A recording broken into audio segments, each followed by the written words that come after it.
Menindis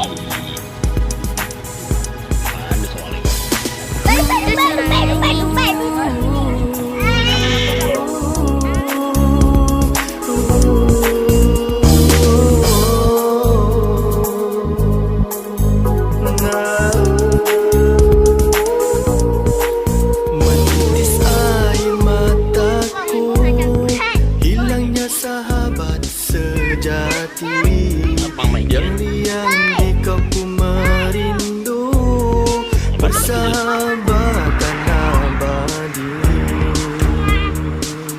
Setiap detik teringatkan di kau, walaupun kau pergi membawa diri. Kasih sayang kita tidak terjangkau, ditemukan impian yang murni. Perlukah daku ditinggalkan? Perlukah engkau melupakanku? Perlukah ada rasa kesangsian?